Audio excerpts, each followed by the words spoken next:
स्वागत है आपका संस्कार एकेडमी के इस YouTube चैनल में। जैसा कि आप जानते हैं इस समय पार्ट ऑफ स्पीच के क्लास की एक सीरीज चल रही है। हमने पार्ट ऑफ स्पीच में नाउन पढ़ लिया है, प्रोनाउन पढ़ लिया है, नाउन के हमने केस का अध्ययन किया और उसके पश्चात वर्ब का भी अध्ययन हमने कर लिया है। आज का हमारा टॉपिक रहेगा बेटा एडजेक्टिव यानी कि विशेषण। विशेषण क्या होता है इसके विषय में हम आज अध्ययन करने जा रहे हैं। तो मैं आपको बताना चाहता हूं कि जब सेंटेंस बनाया गया तो ये सेंटेंस में बताया गया कि सेंटेंस के लिए एक सब्जेक्ट और एक वर्ब, ये अगर दो मिल जाते हैं तो हमारा सेंटेंस मोस्टली सेंटेंस बन जाते हैं। जैसे कि अगर हम एक सब्जेक्ट लेते हैं बेटा गीता और इसके साथ एक वर्ब ले लेते हैं राइट्स, तो हमारा सेंटेंस बन जाता है गीता राइट्स यानी गीता लिखती है। बाद में यह पता चला कि अगर इसके साथ कोई ऑब्जेक्ट आ जाए तब एक सेंटेंस और अच्छा लगता है और अच्छी तरीके से कंप्लीट दिखता है। जैसे कि गीता राइट्स गीता लिखती है, तो ये भी पता होना चाहिए गीता क्या लिखती है, यानी कि इसके साथ अगर ऑब्जेक्ट जुड़ जाए तो कुछ सेंटेंस बेहतर लगने लगता है। जैसे गीता राइट्स ए लेटर, अगर इसके साथ ए लेटर भी जुड़ जाए तो यही चीज बेटा और पूरा लगने लगता है, यानी ये सेंटेंस जो है वो ऐसा लगता है कि अब पूरा कंप्लीट हो गया। Geeta writes a letter, Geeta एक पत्र लिखती है। यहां तक तो मामला ठीक ठाक चल रहा था, लेकिन हुआ क्या कि ये बताया गया कि इसकी खूबसूरती को और बढ़ाना है इस सेंटेंस। हालांकि सेंटेंस तो कंप्लीट है यार, सेंटेंस के लिए केवल सब्जेक्ट और वर्ब हो जाए तो काफी है, लेकिन अगर ऑब्जेक्ट आ गया तो थोड़ा और बेहतर हो गया। उसी तरीके से बेटा अगर इस लेटर के पहले इस लेटर की विशेषता बताने के लिए कोई शब्द और जोड़ दिया जाए, भाई मैं मान लिया कि गीता एक पत्र लिखती है, लेकिन पत्र लिखती होगी तो या तो खराब लिखती होगी या अच्छा लिखती होगी या सुंदर लिखती होगी, तो यानी कि इस पत्र की अगर विशेषता भी बता दिया जाए तो ये सेंटेंस और अच्छा लगने लगता है। जैसे देखिए अगर हम चर्चा कर लें एक सेंटेंस का, Geeta writes a beautiful letter. अब देखिए ये सेंटेंस और कंप्लीट लगने लगा, गीता एक सुंदर पत्र लिखती है। अब यहां पर यह बता दिया कि लेटर कैसा था, यानी कि जो हमारा संज्ञा था वो लेटर क्या है बेटा, एक संज्ञा है, एक ऑब्जेक्ट है, उसका ये शब्द विशेषता बताने लगा। लेटर लिखती है ठीक है, लेकिन कैसा लेटर लिखती है, सुंदर लिखती है या खराब लिखती है या अच्छा नहीं लिखती है, तो ये शब्द जो है वो हमारा विशेषण होता है जो किसी भी संज्ञा या सर्वनाम की विशेषता बताता है। ठीक है, जो किसी संज्ञा या सर्वनाम, अब संज्ञा या सर्वनाम तो आप पीछे के वीडियो में पढ़ के आए हैं, और आप नहीं अगर पढ़े तो हमारे चैनल पे जाइए और वहां पर आप वीडियो ढूंढिए, आपको तुरंत वीडियो मिल जाएगा, प्लेलिस्ट में भी मिल जाएगा और वीडियो के ब्लॉग में भी मिल जाएगा आपको। तो Geeta writes a beautiful letter, ये ब्यूटीफुल शब्द ये बता रहा है बेटा कि लेटर कैसा था, यानी कि जो हमारा संज्ञा है या सर्वनाम है, ऐसे शब्द जो उनकी विशेषता को बताने लगे, उसके बारे में बताने लगे कि वो संज्ञा या सर्वनाम कैसे हैं, वही शब्द हमारे एडजेक्टिव कहलाते हैं या विशेषण कहलाते हैं। तो आइए अब हम थोड़ा सा इसके डेफिनेशन पे भी एक नजर रखते हैं। क्या है लिखा हुआ है, an adjective is a word when used with a noun और pronoun add something to the meanings of the noun और प्रोनाउन। देखिए बहुत ही मस्त डेफिनेशन आपको मैंने दिया है। कहता N adjective is a word, एक विशेषण ऐसा शब्द होता है when used with a noun or pronoun, कि उस शब्द का उपयोग जब संज्ञा या सर्वनाम के साथ होता है तो add something, वो कुछ अधिक जोड़ देता है to the meaning of noun और pronoun, यानी उस संज्ञा या सर्वनाम के अर्थ में, उस संज्ञा और सर्वनाम का जो मीनिंग होता है उसके साथ कुछ और जुट जाता है। जैसे लेटर यहाँ संज्ञा है, लेटर मतलब होता है पत्र, लेकिन अगर उसके साथ ये वर्ड जुड़ जाए तो उस पत्र को हम केवल पत्र नहीं कहेंगे, अब हम उसको कहेंगे सुंदर पत्र। ठीक है, यानी कि एडजेक्टिव ऐसा शब्द होता है कि वह अगर संज्ञा या सर्वनाम के साथ जुड़ जाए तो वह संज्ञा और सर्वनाम के अर्थ में कुछ और अधिक जोड़ देता है। जैसे पत्र था, यहां पर पत्र के साथ सुंदर पत्र हो गया। बात समझ में है ना? अब पत्र पत्र नहीं रहा, अब पत्र सुंदर हो गया। ठीक है बेटा, तो सीधे अर्थों में मैं अगर कहना चाहूं तो मैं तो यही कहूंगा कि एडजेक्टिव ऐसे वर्ड होते हैं जो संज्ञा या सर्वनाम का या नाउन और प्रोनाउन की विशेषता बताते हैं, नाउन के बारे में बताते हैं कि वह नाउन कैसा है। जैसे रात काली है, ठीक है बेटा, रात काली है, रात काली है तो रात कैसी है? काली है। रात के बारे में विशेषता बताया जा रहा है कि रात कैसी है? रात तो काली है। या गाय सफेद है तो गाय के बारे में, अब सफेद शब्द क्या हुआ? विशेषण हुआ। कुछ और एग्जाम्पल लिखते हैं बेटा, फिर आपको समझ में आएगा। पहले आप ऐसा करिए, डेफिनेशन को लिख लीजिए और एग्जाम्पल मैं यहां पे लिखता हूं। देखिए एग्जाम्पल में मैं एक सेंटेंस लिखता हूं बेटा, Ram is a good boy. Ram is a good boy. अब देखिए राम एक अच्छा लड़का है। अब लड़का केवल नहीं है, अच्छा लड़का है। इस शब्द के लगने से लड़के के मीनिंग के साथ कुछ और जुड़ गया। अब लड़का केवल, राम एक लड़का ही नहीं है, वो एक अच्छा लड़का है बेटा। ठीक है, उसी तरीके से Sita is a clever girl. अब यहां पे देखिए Sita is a clever girl. अब सीता केवल एक लड़की नहीं है, वो चालाक लड़की है। लड़की के बारे में ये बताया जा रहा, लड़की कैसी है? तो लड़की चालाक है। ठीक है बेटा। अब संज्ञा सर्वनाम से कैसी लगा के पूछेंगे तो विशेषण बताता है। जैसे कि राम एक लड़का है, राम एक अच्छा लड़का है, तो पूछेंगे लड़का कैसा है? तो आपको मिलेगा अच्छा है। Sita is a clever girl, Sita एक चालाक लड़की है, तो लड़की कैसी है? तो आपको जवाब एक मिल रहा है बेटा, क्लेवर, यानी कि चालाक। तो ऐसे शब्द, ऐसे वर्ड जो किसी भी नाउन या प्रोनाउन की विशेषता को बताते हैं, उसके विषय में बताते हैं कि वो नाउन या वो प्रोनाउन कैसा है, वही वर्ड बेटा एडजेक्टिव कहलाते हैं। ध्यान रखिए, वही वर्ड एडजेक्टिव कहलाते हैं। एग्जाम्पल सहित नोट कर लीजिए, अपनी फेयर कॉपी बेटा कंप्लीट करते रहिए और आपको हमारे चैनल पे सभी सब्जेक्ट के वीडियो टाइम टू टाइम मिलते रहेंगे। प्लीज नोट देखिए। अब हमारा स्टार्ट होता है टाइप्स ऑफ एडजेक्टिव, यानी एडजेक्टिव कितने प्रकार के होते हैं, या काइंड्स ऑफ एडजेक्टिव भी कह सकते हैं। तो एडजेक्टिव में वैसे अलग अलग बुक्स में अलग अलग प्रकार आपको मिलेंगे, लेकिन एडजेक्टिव में सबसे पहला प्रकार मुख्यतः आता है प्रॉपर एडजेक्टिव, जिसको हम कहते हैं व्यक्तिवाचक विशेषण। एडजेक्टिव का सबसे पहला प्रकार होता है बेटा प्रॉपर एडजेक्टिव या व्यक्तिवाचक विशेषण। अब प्रश्न यह है कि व्यक्तिवाचक विशेषण क्या होता है?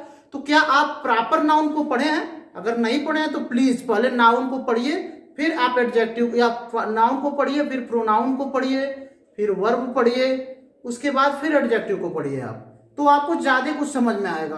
क्योंकि प्रॉपर जो एडजेक्टिव होता है बेटा वो बनता है प्रॉपर नाउन से। ऐसे एडजेक्टिव हम लिख सकते हैं बेटा, ऐसे एडजेक्टिव जो प्रॉपर नाउन, सॉरी बेटा, ऐसे एडजेक्टिव जो प्रॉपर नाउन से बनते हैं, प्रॉपर नाउन से बनते हैं, उन्हें हम क्या कहते हैं? प्रॉपर एडजेक्टिव कहते हैं। प्रॉपर नाउन क्या होता है? प्रॉपर नाउन का मतलब होता था व्यक्तिवाचक संज्ञा, और प्रॉपर एडजेक्टिव का मतलब होता है व्यक्तिवाचक विशेषण। तो हमने जब नाउन पढ़ाया था बेटा तो आपको बताया था कि ऐसे संज्ञा जो किसी विशेष व्यक्ति, वस्तु या स्थान को प्रदर्शित करते हैं। जैसे कि मैंने बताया था कि अगर नदी कहोगे तो नदी बहुत सारी हैं, उसमें नदी कोई एक विशेष नदी को नदी नहीं कहा जाता, नदी तो सारे नदी को नदी कहा जाता है, तो वो कॉमन नाउन हो जाएगा नदी। आप कहोगे पहाड़, पहाड़ तो बहुत सारे पहाड़ हैं, वो कॉमन चीजें हो जाएंगी। पहाड़ तो बहुत लोगों के, बहुत पहाड़ों के नाम पहाड़ होते हैं, सबको पहाड़ ही कहते हैं। और आप कहते हो कि शहर, तो शहर तो सभी शहर को शहर कहा जाता है। तो ये सब बेटा कॉमन नाउन होते हैं। लेकिन अगर उसी शहर का कोई नाम लोगे ना, जैसे लोगे बनारस, अब शहर का नाम हो गया, ऐसा नहीं कि सभी शहर को बनारस कहते हैं, तो बनारस प्रॉपर हो गया। अगर पहाड़ का नाम लिख दोगे ना हिमालय, तो वो प्रॉपर हो जाएगा, ठीक है ना बेटा। अगर कहोगे पहाड़ तो वो कॉमन होगा, अगर कहोगे हिमालय तो वो आपका प्रॉपर हो जाएगा। उसी तरीके से अगर कहोगे देश, तो देश तो सभी कंट्री को कंट्री कहा जाता है, देश कहा जाता है, तो वो कॉमन हो जाएगा। लेकिन अगर उसी में नाम लिख दोगे ना उसका, देश का, जैसे इंडिया या अमेरिका या पाकिस्तान, तो वो सब क्या हो जाता है बेटा, वो सब कॉमन नाउन नहीं रह जाता, वो सब प्रॉपर नाउन हो जाता है। यानी कि अगर किसी भी व्यक्ति, वस्तु, स्थान का हम पर्टिकुलरली एक नाम रख देते हैं ना, तो वो बेटा आपका प्रॉपर नाउन हो जाता है। तो ऐसे विशेषण जो प्रॉपर नाउन से बनते हैं उनको हम कहते हैं प्रॉपर एडजेक्टिव। जैसे देखिए एक सेंटेंस में लिखता हूं, इससे आपको समझ में आएगा। I am an Indian. अब यहां पे देखो, आई एम एन इंडियन, मैं एक भारतीय हूं, ठीक है। या राम इज एन इंडियन कहा जा सकता है, यहां पे हम हटा के लिखते हैं Ram is an Indian, Ram एक भारतीय है। अब राम क्या है, राम के विषय में विशेषता यह है कि राम एक इंडियन है। तो इंडियन क्या हुआ बेटा, ये एडजेक्टिव हुआ। क्या हुआ, एडजेक्टिव हुआ। और ये कौन सा एडजेक्टिव है, ये किससे बना है, इंडिया से बना है। किससे बना बेटा, इंडिया से। और इंडिया क्या है बेटा, एक देश का नाम है। हमने कहा जब कहोगे देश तो वो होगा कॉमन, लेकिन अगर उसी देश का नाम लिख दोगे ना तो वो प्रॉपर हो जाएगा। तो ये इंडिया प्रॉपर नाउन है। ये जो विशेषण है ये प्रॉपर नाउन में कुछ जोड़ने से बना हुआ है। इसीलिए ऐसे विशेषण जो प्रॉपर नाउन में कुछ जोड़ने से बनते हैं उसको हम कहते हैं प्रॉपर एडजेक्टिव। अब अगर आप प्रॉपर नाउन को समझते होंगे तो प्रॉपर एडजेक्टिव भी आपकी समझ में बिल्कुल आएगा। और हमारा तो एकदम दिल और जान से, पूरी मेहनत से, पूरी ईमानदारी से मैं ये प्रयास कर रहा हूं कि आपको बेटा पार्ट ऑफ स्पीच अच्छी तरीके से समझ में आ जाए, ताकि आपके इंग्लिश ग्रामर में आपकी पकड़ बहुत ही मजबूत हो सके। तो जुड़े रहिए हमारे इस संस्कार परिवार के साथ, ठीक है बेटा। तो ये रहा हमारा प्रॉपर एडजेक्टिव। आपको समझ में आया होगा कि ऐसे एडजेक्टिव जो प्रॉपर नाउन से बनते हैं उनको हम प्रॉपर एडजेक्टिव कहते हैं। एग्जाम्पल के तौर पे हम यहाँ पे कुछ उदाहरण भी लिख देते हैं, जैसे इंडियन, जैसे अमेरिकन,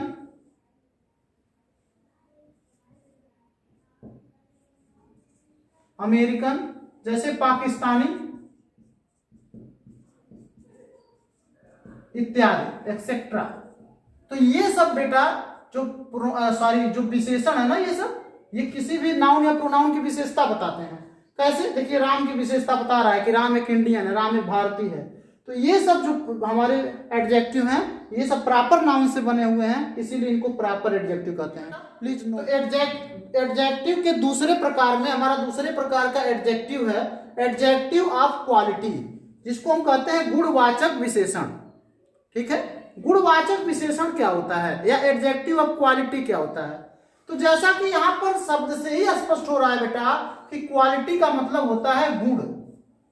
ऐसे विशेषण जो किसी भी संज्ञा या सर्वनाम के गुण को बताए, ठीक है, वो एडजेक्टिव ऑफ क्वालिटी होता है। नोट कर लीजिए, आप वीडियो को पॉज करके हमारे जो भी मैं बोल रहा हूं उसको नोट करिए। ऐसे विशेषण जो किसी संज्ञा या सर्वनाम के गुण को बताए या विशेषता को बताए उसे हम गुणवाचक विशेषण कहते हैं। ये इसका डेफिनेशन रहा, ठीक है बेटा। तो आइए एग्जाम्पल से समझते हैं इसको। जैसे कहा जाए राम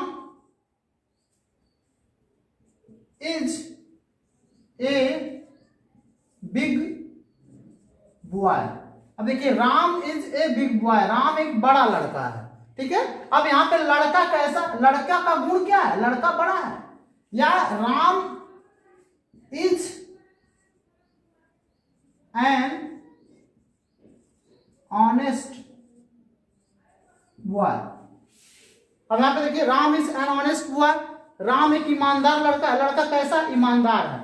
तो आप ध्यान दे रहे होंगे, ये तो बिल्कुल वैसा ही रहा जैसा कि हमने विशेषण की परिभाषा में बताया था। जी हाँ, बिल्कुल सही आपने कहा। जैसा कि विशेषण की परिभाषा में बताया गया कि जो संज्ञा या सर्वनाम के विशेषता को बताए वही हमारा विशेषण होता है, और वही हमारा एडजेक्टिव ऑफ क्वालिटी होता है। जो संज्ञा या सर्वनाम के गुण को बताए कि संज्ञा या सर्वनाम कैसा है, वही हमारा होता है बेटा एडजेक्टिव ऑफ क्वालिटी, यानी कि गुणवाचक विशेषण। समझ में आया ना? जो संज्ञा या सर्वनाम की विशेषता बताता है। जैसे हम यहाँ पे कुछ एग्जांपल लिखते हैं, जैसे हम कह सकते हैं बिग रिवर। देखिए ये यूज हो सकता है किसी भी सेंटेंस में। बिग रिवर, बड़ी नदी। नदी कैसी है? बड़ी है। ये बिग क्या हुआ? एडजेक्टिव ऑफ क्वालिटी हुआ। दूसरा टाल बॉय। टाल बॉय, लड़का लंबा है। लड़का कैसा है बेटा? लंबा है। ये विशेषता बता रहा है लड़के के बारे में। लड़का कैसा है? लंबा है। तो ये हमारा एडजेक्टिव ऑफ क्वालिटी हुआ। तीसरा एंग्री मैन। एंग्री मैन, आदमी कैसा है? क्रोधित होने वाला, एंग्री, नाराज होने वाला है। तो एंग्री क्या हुआ? ये मैन की विशेषता है कि वो एंग्री होता है। तो ये क्या हो गया बेटा? एडजेक्टिव ऑफ क्वालिटी हो गया। तो ऐसे विशेषण जो किसी संज्ञा सर्वनाम के गुणों को वर्णन करते हैं, गुणों का वर्णन करते हैं, उनको हम कहते हैं बेटा एडजेक्टिव ऑफ क्वालिटी या गुणवाचक विशेषण। ठीक है, अब इसको पहले आप नोट करिए, फिर हम बताते हैं कि एडजेक्टिव ऑफ क्वालिटी का यूज कैसे होता है। ठीक है बेटा, आप क्वालिटी यानी कि गुणवाचक विशेषण, इसका यूज दो तरह से हम कर सकते हैं। एक को कहते हैं एट्रीब्यूटिव यूज और दूसरे को कहते हैं बेटा प्रेडिकेटिव यूज। अब प्रेडिकेटिव क्या होता है? आपने प्रेडिकेट को सुना है बेटा? सब्जेक्ट और प्रेडिकेट सेंटेंस के दो पार्ट होते हैं मेन। एक होता है, हम बाद में उसको भी वीडियो के माध्यम से आपको समझाएंगे। सब किसी भी सेंटेंस के दो पार्ट होते हैं बेटा, एक सब्जेक्ट और एक प्रेडिकेट, उसी से बना है प्रेडिकेटिव। फिलहाल इसको ट्रिक के माध्यम से हम आपको समझाते हैं। एट्रीब्यूटिव यूज, जब किसी भी एडजेक्टिव ऑफ क्वालिटी, अब क्या होता है एडजेक्टिव ऑफ क्वालिटी? वो तो अभी पीछे हमने समझाया। जो किसी संज्ञा सर्वनाम की विशेषता बताए उसको एडजेक्टिव ऑफ क्वालिटी कहते हैं। तो जब किसी एडजेक्टिव ऑफ क्वालिटी का यूज नाउन से पहले हो, याद रखिएगा, नाउन से पहले होता है तो उसको हम कहते हैं एट्रीब्यूटिव यूज। और जब किसी एडजेक्टिव ऑफ क्वालिटी का यूज वर्ब के बाद हो, वर्ब के बाद, तो समझ जाइएगा वो प्रेडिकेटिव यूज होता है। जैसे हम यहाँ पे एक सेंटेंस लिखे बेटा, a tall boy is going to Agra. एक लंबा लड़का आगरा जा रहा है। अब यहाँ पे देखिए बॉय के आगे, यानी बॉय क्या है? यहाँ पर नाउन है, और इसके आगे किसका यूज हुआ है? टाल का। टाल क्या है? एडजेक्टिव ऑफ क्वालिटी है। तो जब किसी एडजेक्टिव ऑफ क्वालिटी का यूज एक नाउन के पहले हो तो उसको हम कहेंगे वहां पे एट्रीब्यूटिव यूज हो रहा है। और जैसे एक और सेंटेंस लेते हैं, राम इज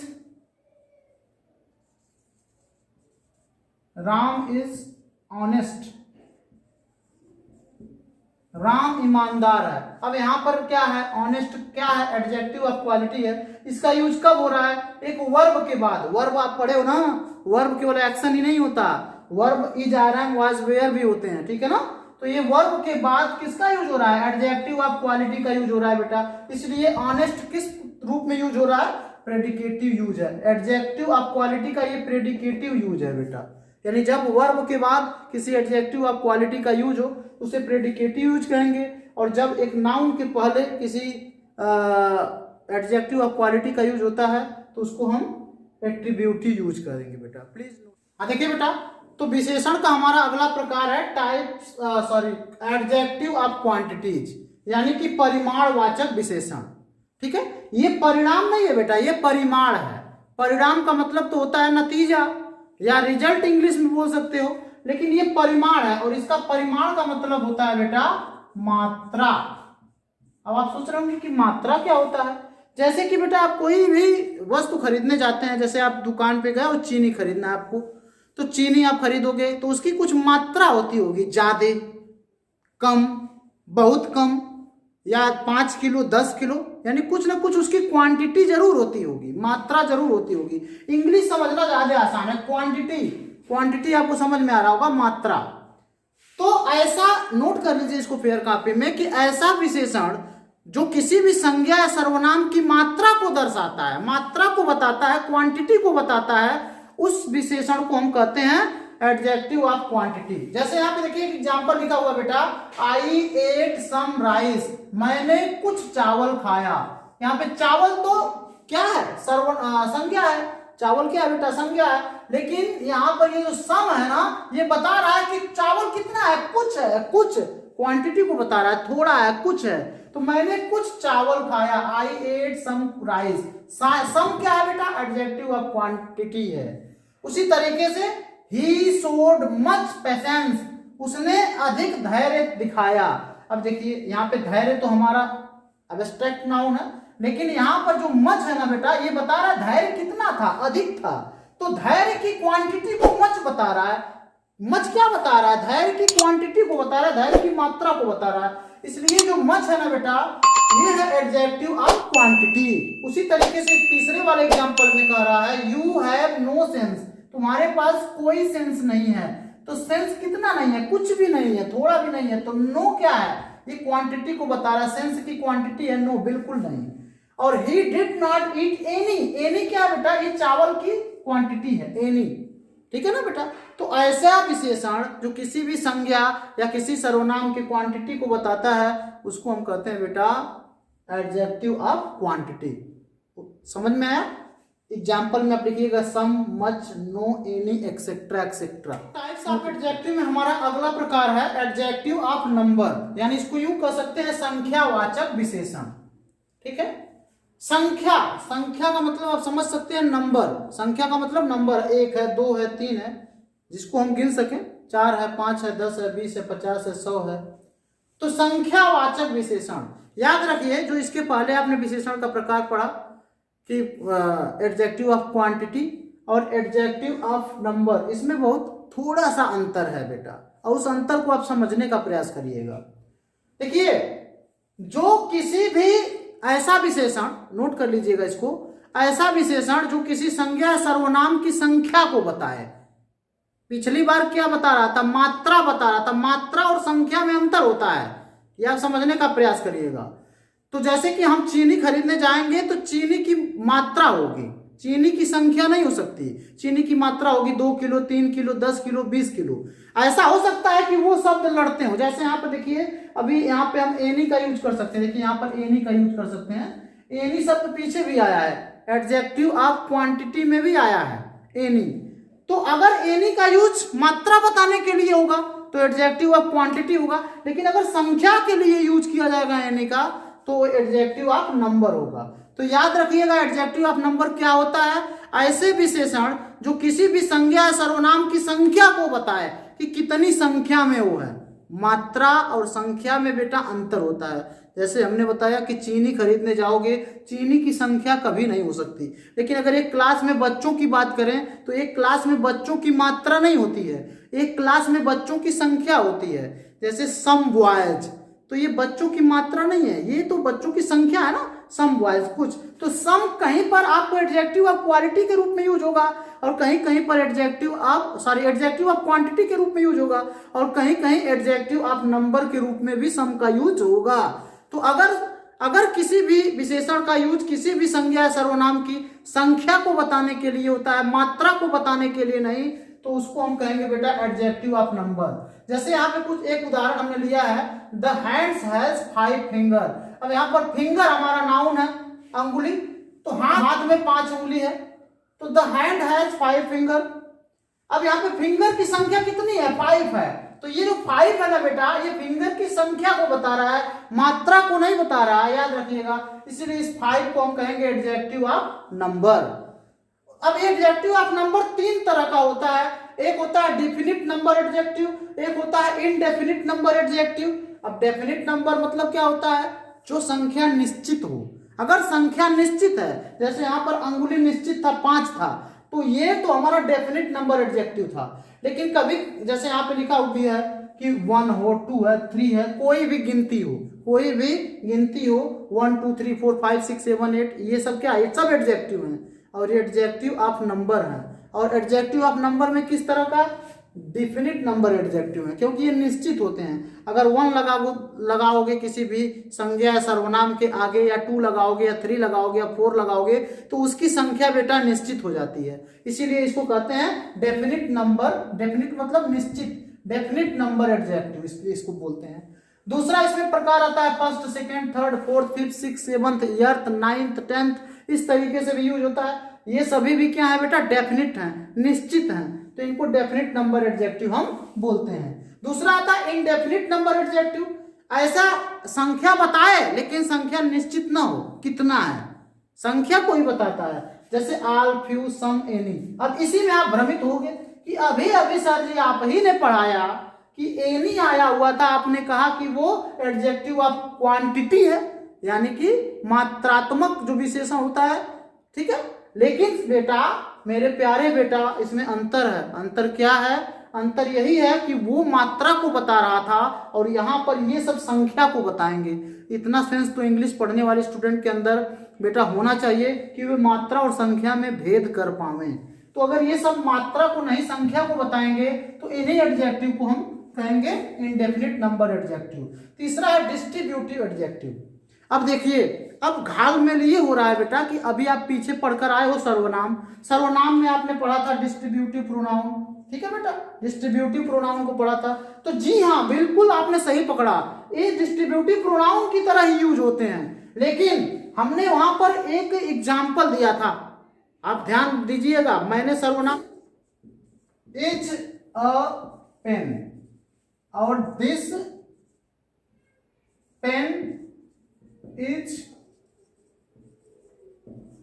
ब्यूटीफुल, इन दोनों सेंटेंस में अंतर ढूंढिए। हमने सर्वनाम पढ़ाते समय आपको बताया था कि दिस इज ए पेन में ये जो दिस है ये प्रोनाउन की तरह यूज हो रहा है, क्योंकि एक संज्ञा या सर्वनाम की जगह पे यूज हो रहा है, ठीक है बेटा। But this pen is beautiful, यहाँ पे जब हमने बताया था दिस दैट हुआ या कोई भी अगर संज्ञा के साथ यूज होगा ना तो वो विशेषण होगा। ठीक वही लॉजिक यहां लगता है बेटा।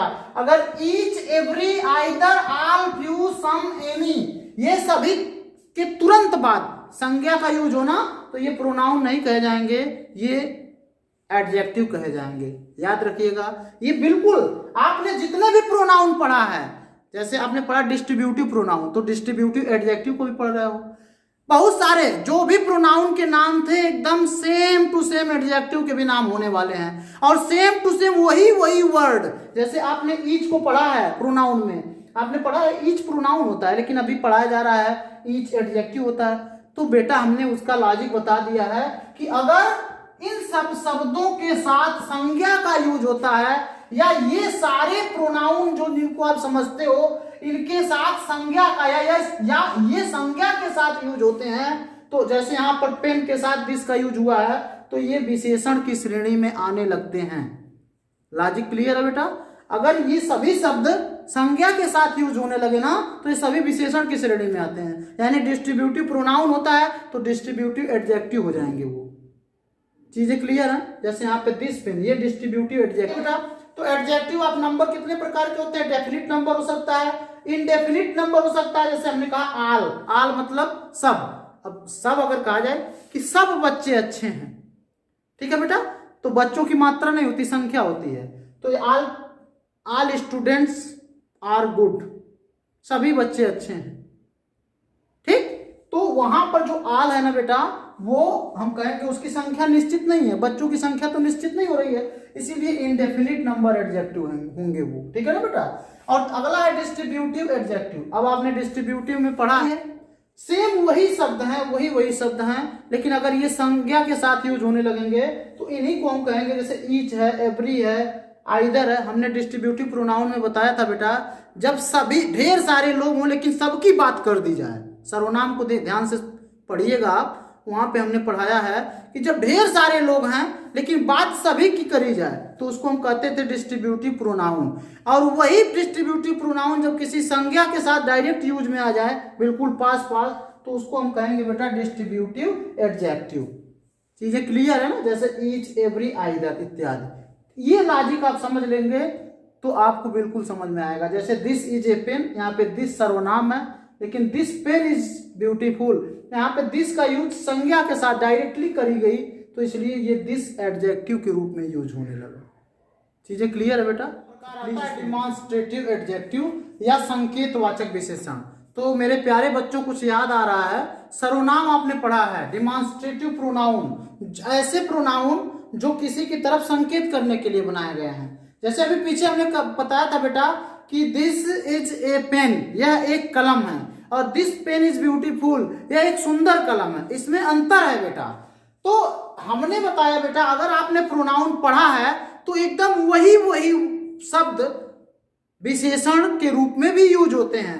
अंतर बस इतना है कि अगर प्रोनाउन वाले वे सभी शब्द, जैसे दिस को प्रोनाउन पढ़ा था आपने, दैट को प्रोनाउन पढ़ा था, विच को प्रोनाउन पढ़ा था, हु को प्रोनाउन पढ़ा था, जितने भी प्रोनाउन थे वे सभी शब्द डायरेक्टली संज्ञा के साथ यूज होने लगे ना, वे सभी शब्द अगर संज्ञा के बिल्कुल पास यूज होने लगे तो वो सब विशेषण कहे जाते हैं। जैसे यहां पर देखिए बेटा, this boy is stronger than Hari, यह लड़का हरी से मजबूत है। अब देखिए दिस का प्रयोग डायरेक्ट संज्ञा के साथ होने लगा, संज्ञा के साथ जुड़ा हुआ है दिस, इसलिए यहां पर ये दिस जो है डिमॉन्स्ट्रेटिव प्रोनाउन वाला दिस डिमॉन्स्ट्रेटिव एडजेक्टिव कहलाएगा। दूसरा है दैट बॉय, यहां पर देखिए दैट तो डिमॉन्स्ट्रेटिव प्रोनाउन था, लेकिन यहाँ पे बॉय के साथ किसी संज्ञा के साथ डायरेक्टली यूज हो रहा है, इसीलिए ये जो दैट है ना बेटा, ये डिमॉन्स्ट्रेटिव एडजेक्टिव की भांति बिहेव करेगा या ये डिमॉन्स्ट्रेटिव एडजेक्टिव कहलाएगा। है तो डिमॉन्स्ट्रेटिव प्रोनाउन। बात समझ में आया ना? अब आगे चलते हैं इंट्रोगेटिव एडजेक्टिव। अरे ये भी तो सुना था, बिल्कुल सुना था बेटा, ठीक है बेटा, बिल्कुल भौचक्के में मत रहिए, बिल्कुल भौचक्के मत होइए। हमने कहा ना जो जो सर्वनाम में पढ़ा है सेम वही एडजेक्टिव में पढ़ना है, बशर्ते यहां पर उसी सर्वनाम का यूज डायरेक्टली संज्ञा के साथ करना है बस। तो इंट्रोगेटिव एडजेक्टिव, अब इंट्रोगेटिव प्रोनाउन तो आपने पढ़ा ही है। इंट्रोगेटिव शब्द, जो ऐसे इंट्रोगेटिव शब्द जो संज्ञा सर्वनाम के बदले में यूज किए जाते हैं उनको इंट्रोगेटिव प्रोनाउन कहते हैं। वही इंट्रोगेटिव शब्द अगर संज्ञा के साथ डायरेक्टली यूज हो रहे हैं, संज्ञा के स्थान पर नहीं, संज्ञा के साथ, याद रखिएगा विशेषण जो होता है वो संज्ञा के स्थान पर नहीं यूज होता। प्रोनाउन कहाँ यूज होता है? संज्ञा के स्थान पर। लेकिन वही शब्द अगर संज्ञा के साथ यूज हो, मैं इस पे बार बार फोकस कर रहा हूं, अब गुस्साइएगा मत क्योंकि बड़ा इंपॉर्टेंट टॉपिक है। तो अगर वही शब्द संज्ञा के साथ यूज होने लगे ना तो उनको हम कहेंगे इंट्रोगेटिव एडजेक्टिव। जैसे आप इंट्रोगेटिव शब्दों को तो समझते होंगे बेटा, व्हाट, विच, हुज इत्यादि इत्यादि इत्यादि। तो ये सभी जो शब्द होते हैं प्रश्नवाचक शब्द, कब, क्यों, कहां, कैसे, किस, क्या, कौन, ये सब क्या कहलाएंगे? ये इंट्रोगेटिव एडजेक्टिव कहलाएंगे। ओके बेटा, तो मुझे उम्मीद है कि अगर आपने प्रोनाउन पढ़ा है तो आप विशेषण बिल्कुल समझ में आएगा आपको, क्योंकि वही शब्द यूज हो रहे हैं। फर्क बस इतना है कि यहाँ पर वे नाउन के स्थान पर यूज नहीं हो रहे हैं, नाउन के साथ यूज हो रहे हैं। ओके बेटा, तो इसको देखिए टाइप्स ऑफ एडजेक्टिव में कुछ और टाइप्स ऑफ एडजेक्टिव हैं। जैसा है पहला एम्फैसिजिंग एडजेक्टिव, ठीक है बेटा, एम्फैसिजिंग एडजेक्टिव। तो आपने इस बलात्मक सर्वनाम तो सुना ही होगा, ऐसे सर्वनाम जो जोर देकर कहने के लिए यूज होते हैं, ठीक है, उसको एम्फैसिजिंग हम लोग प्रोनाउन बोलते थे, यहाँ पर एम्फैसिजिंग एडजेक्टिव हो गया है, सेम टू सेम प्रोनाउन वाला। ऐसे एडजेक्टिव जो संज्ञा और सर्वनाम पर जोर देने के लिए यूज किए जाते हैं उनको हम कहते हैं बेटा बलात्मक विशेषण। जैसे कि आउन हो गया, क्वाइट हो गया इत्यादि। जैसे यहाँ पे कुछ एग्जांपल है बेटा, आई सा इट विथ माई आउन आईज, मैं इसे अपनी आंखों से देखता हूं, आंख पर बल दिया जा रहा है, मैं इसे अपनी आंखों से देखता हूं, ठीक है। तो जो संज्ञा सर्वनाम पर बल देने के लिए एडजेक्टिव का यूज हो तो उस एडजेक्टिव को हम बलात्मक विशेषण कहते हैं। जैसे दूसरा है ही इज हिज आउन मास्टर, वह अपना मालिक है, वह अपना मालिक है। तुम जोर देने के लिए यूज किया गया आउन का, आउन हो गया, क्वाइट हो गया इत्यादि, ये सब हो गए एम्फैसिजिंग एडजेक्टिव। तो इसलिए मैं जल्दी थोड़ा पढ़ा रहा हूँ बेटा, क्योंकि आपने प्रोनाउन का वीडियो अभी देखा, आप बोर होंगे। एम्फैसिजिंग प्रोनाउन को पढ़ा, एम्फैसिस प्रोनाउन वहां पढ़े थे आप, यहाँ पे थोड़ा नाम बदला हुआ एम्फैसिजिंग एडजेक्टिव। ऐसे विशेषण जो संज्ञा या सर्वनाम पर बल देने के लिए यूज किए जाए उनको हम कहेंगे एम्फैसिजिंग एडजेक्टिव, ठीक है बेटा। आगे बढ़ते हैं एक्सक्लामेटरी एडजेक्टिव, ये भी सुना सुनाया है, एक्सक्लामेटरी प्रोनाउन पढ़ के आ रहा हो और शब्द भी देखो वही सेम टू सेम है, कोई अंतर नहीं, कोई डिफरेंस नहीं है। तो एक्सक्लामेटरी का मतलब होता है बेटा विस्मय बोधक, आश्चर्य कर देने वाला। तो आश्चर्य कर देने वाला का मतलब क्या है, ऐसे एडजेक्टिव जो संज्ञा सर्वनाम के विषय में बताते हुए आश्चर्य का बोध कराते हैं, उनको हम कहते हैं बेटा एक्सक्लामेटरी एडजेक्टिव। जैसे व्हाट जीनियस, कितना बुद्धिमान, आश्चर्य की बात है, कितना बुद्धिमान। और बड़े ही मजे की बात है कि ये संज्ञा के साथ यूज होते हैं बेटा, संज्ञा के साथ ही यूज होंगे, ये याद रखिएगा। मैं शुरू से कहते हुए आ रहा हूं कि विशेषण सारे सर्वनाम ही विशेषण में कन्वर्ट हो जाएं अगर वो संज्ञा के बदले ना यूज होकर संज्ञा के साथ यूज होने लगे। व्हाट जीनियस, कितना बुद्धिमान, व्हाट एन आइडिया, क्या विचार है, तो कितना आश्चर्यजनक चीज है बेटा। तो जब ऐसे विशेषण जो संज्ञा और सर्वनाम के साथ जुड़कर, ठीक है, विस्मय का बोध कराते हैं, उनको हम कहते हैं बेटा विस्मय बोधक विशेषण। एडजेक्टिव या अधिकारवाचक भी इसको बोल सकते हैं। पॉजेसिव मतलब अधिकार, तो अधिकारवाचक विशेषण है।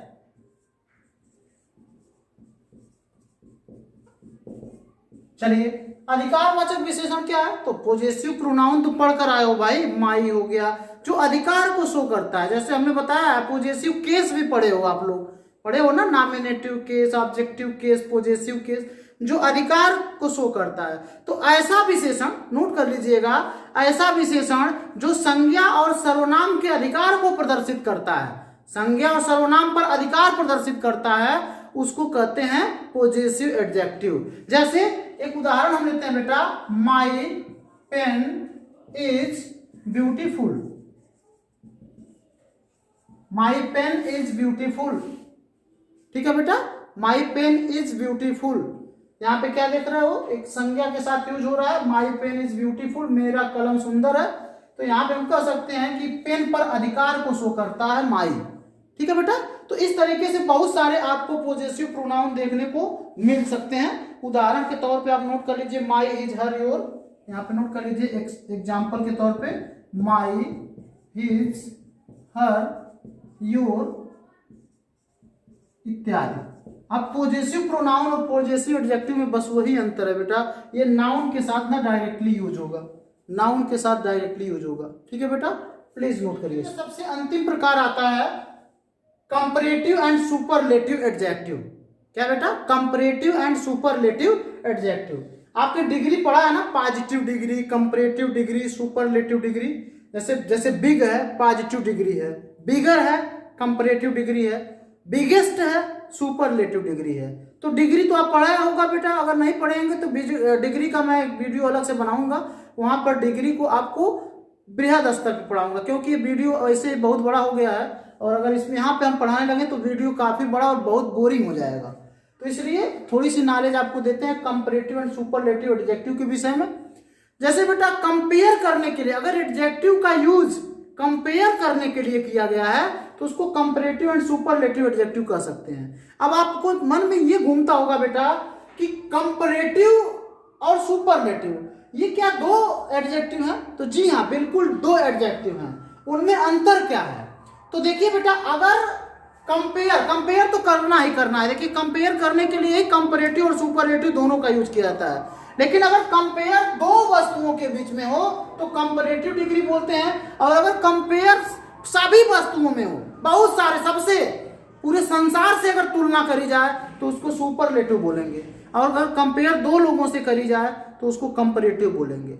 याद रखिएगा, तुलना दोनों में करी जाती है, लेकिन अगर तुलना किसी एक से करी जा रही है, किसी दूसरे की, यानी दो लोगों की तुलना हो रही है, तो उसको कंपैरेटिव कहेंगे। अगर तुलना पूरे विश्व से करी जा रही है, पूरे संसार से करी जा रही है, तो उसको बेटा सुपरलेटिव कहेंगे। जैसे देखिए यहाँ पे मैं एक वाक्य लिखता हूं बेटा, Sachin is better than Lara. Brian Lara का नाम सुना होगा, दोनों क्रिकेटर है। Sachin is better than Lara, Sachin Lara से बेहतर है। अब आप क्या देख रहे होगे, किसकी किसकी तुलना करी जा रही है? सचिन और लारा, दो लोगों की तुलना करी जा रही है। सचिन और लारा दो लोगों की तुलना करी जा रही है, किससे? बेटर से। तो ये जो बेटर है ना बेटा, ये आपका कंपैरेटिव एडजेक्टिव है, क्योंकि विशेषता बता रहा है सचिन का कि सचिन बेहतर है लारा से, सचिन की विशेषता बताई जा रही है, तो यहां पे ये कंपैरेटिव एडजेक्टिव है। लेकिन अगर कहा जाए वेल इज बिगेस्ट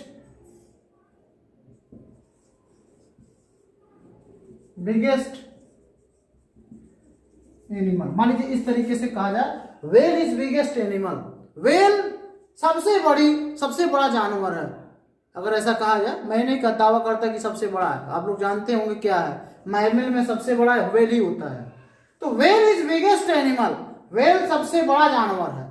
अब इसकी वेल की तुलना किससे करी जा रही है बेटा? पूरे संसार से ना, पूरे संसार से तुलना करी जा रही है ना वेल की, क्योंकि वेल सबसे बड़ा है, सबसे यानी पूरे विश्व से। तो ये हम कह सकते हैं कि जब पूरे विश्व से तुलना हो, अब ये जो डिग्री आ रही है ना, ये सुपरलेटिव है। ये एडजेक्टिव जो वेल की विशेषता बता रहा है कि वेल पूरी दुनिया में सबसे बड़ी है, ये बिगेस्ट जो है सुपरलेटिव एडजेक्टिव है। तो आपको समझ में आ ही गया होगा बेटा कि कंपैरेटिव सुपरलेटिव एडजेक्टिव क्या होते हैं। जब तुलना दो लोगों से हो तो कंपैरेटिव एडजेक्टिव का यूज करेंगे, और जब तुलना पूरे विश्व से करी जाए तो सुपरलेटिव एडजेक्टिव का यूज करेंगे। ओके बेटा, ये बेटा इसको आप चलते चलते हम थोड़ा सा नजर डाल लेते हैं पॉजिटिव, कंपैरेटिव और सुपरलेटिव एडजेक्टिव पर। जैसे देखिए बेटा, ये एडजेक्टिव ही है पॉजिटिव, जो सामान्य रूप में होते हैं उनको पॉजिटिव एडजेक्टिव या पॉजिटिव डिग्री भी कह सकते हो। जैसे स्वीट, आप जानते हो कि स्वीट एक एडजेक्टिव के रूप में यूज होता है। यंग, नवयुवक, ये एडजेक्टिव के रूप में यूज होता है। हाई, ऊंचा, एडजेक्टिव के रूप में। ओल्ड, बूढ़ा, एडजेक्टिव के रूप में। ब्यूटीफुल, करेजियस, यूजफुल, ये सभी एडजेक्टिव हैं। सामान्य अवस्था में रहते हैं तो इनको पॉजिटिव कहते हैं। पॉजिटिव एडजेक्टिव या कह सकते हैं पॉजिटिव डिग्री भी कह सकते हैं। ठीक है बेटा, पॉजिटिव डिग्री से कंपैरेटिव कैसे बनता है? हमने कहा जब दो लोगों में तुलना करनी हो तो पॉजिटिव से कंपैरेटिव बनाएंगे, और जब पूरे विश्व से तुलना करनी हो तो सुपरलेटिव बनाएंगे। तो देखिए, अधिकतर जो हमारे शब्द होते हैं, जो विशेषण होते हैं, उनमें हम आर लगाकर, देखिए आर लगाकर या ई आर लगाकर, ध्यान दीजिएगा, आर लगाकर या ई आर लगाकर उसका हम कंपैरेटिव बना देते हैं। जैसे देखिए, स्वीट का स्वीटर, यंग का यंगर, स्वीट मतलब मीठा, स्वीटर माने उससे मीठा, यंग मतलब नवयुवक या जवान, यंगर मतलब उससे जवान, हाई मतलब ऊंचा और हाइयर का मतलब उससे ऊंचा, ओल्ड का मतलब बूढ़ा और ओल्डर मतलब उससे बूढ़ा। लेकिन क्या ब्यूटीफुल का कंपैरेटिव आर या ई आर लगाने पर बनेगा? तो इसका जवाब है नहीं, ब्यूटीफुल का ब्यूटीफुलर नहीं होता बेटा। तो ध्यान दीजिए, हम एक आपको ट्रिक देते हैं और सबसे शानदार ट्रिक है वो ग्रामर में। देखिए, ऐसे शब्द जिनको हम एक ही बार में बिल्कुल पूरे फ्लो के साथ बोल लेते हैं, जैसे बोलना स्वीट, एक साथ बोल लिया हमने स्वीट, उसमें उसका अगर कंपैरेटिव बनाएंगे ना तो आर या ई आर लगा के बन जाएगा। ब्यूटीफुल को एक बार में बोल के दिखाओ तो ब्यूटी, रुक गया ना, ब्यूटी दो बार में बोलना पड़ेगा, ब्यूटीफुल, ब्यूटीफुल दो बार में बोलना पड़ेगा।